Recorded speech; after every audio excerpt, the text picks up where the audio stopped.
경찰이 현장에 도착했을 때 35살 백 씨는 반드시 누운 채 숨져 있었습니다. 몸에는 10군데가 넘는 자창이 있었는데 자세가 흐트러지지 않았습니다. 저항한 흔적이 하나도 없었습니다. 바로 옆에는 2살짜리 딸이 목이 졸린 채 숨져 있었습니다. 신고 전화를 건 사람은 남편 김모 씨가 아니었습니다. 남편은 이미 1시간 반 전에 시신을 발견했습니다. 그 시간 동안 그는 아무것도 하지 않았습니다. 직접 신고하는 대신 친구에게 전화를 걸어 대신 신고하게 했습니다. 그는 이미 2년 전 한 번 가족을 죽인 적이 있었습니다. 2년 전인 2006년 6월 옥천군 한 단독주택에서 불이 났습니다. 집에 있던 노부부가 숨졌고 경찰은 새말고를 비관한 동반 자살로 결론 내렸습니다. 사건은 그렇게 끝났습니다. 그 노부부의 아들은 앞에 나온 김 씨와 동일인입니다. 한 달 전부터 범행을 준비했습니다. 김 씨는 옥천이 아닌 다른 지역 주유소에서 휘발유 1.5리터짜리 2통을 사서 차에 보관했습니다. 부모님 댁을 방문한 그는 인사를 나누고 나오면서 주방 뒷문을 슬쩍 열어뒀습니다. 그리고 다음날 새벽 1시 그 문으로 다시 들어갔습니다. 거실, 소파, 안방문 앞, 그리고 부엌가스 호스, 곳곳에 휘발유를 뿌렸습니다. 밖에서 창문 안으로 손만 내밀어 일회용 라이터를 켰습니다. 순식간에 불이 번졌습니다. 직후 김 씨는 달아났습니다. 범행 동기는 집 명의였습니다.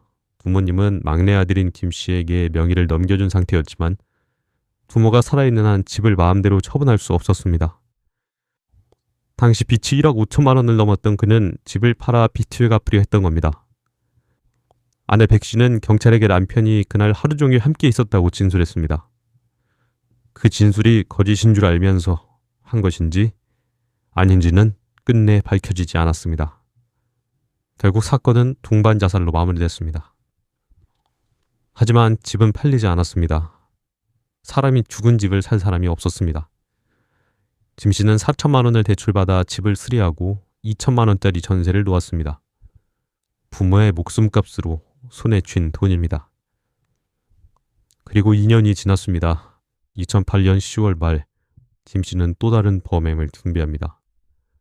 아내가 마시는 커피와 음료에 수면제를 몰래 섞었습니다. 한 번이 아니었습니다. 3번에 걸쳐 테스트했습니다.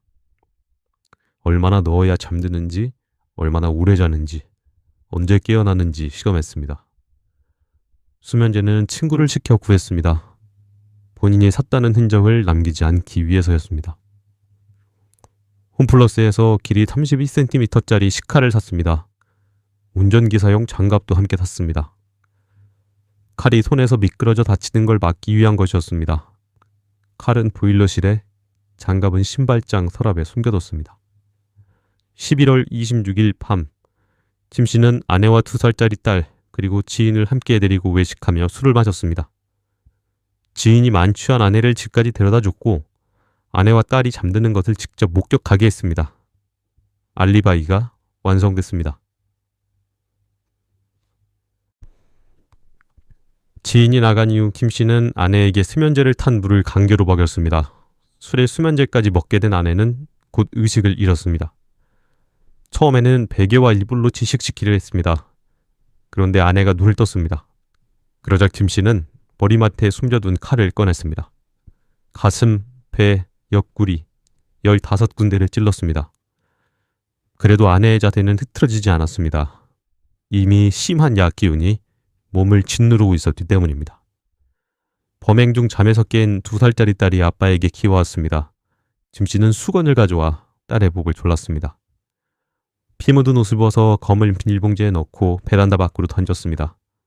빈손으로 아파트를 빠져나갔습니다. 화단에서 봉지를 찾아 인근 마을로 이동해 불에 태웠습니다. 흉기는 다시 들고 와 아파트 화단 밑에 묻었습니다.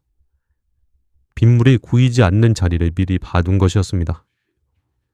아침 7시가 넘어서 집에 돌아온 김 씨는 아내와 딸의 시신을 발견한 척했습니다.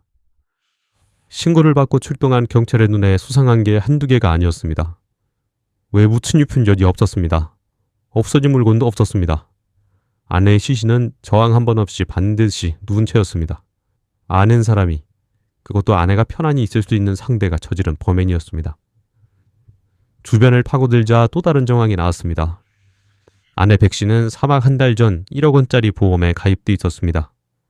수익자는 남편 팀 씨와 딸이었습니다. CCTV에는 검은 비닐봉지를 안고 아파트를 빠져나가는 김 씨의 모습이 찍혀 있었습니다.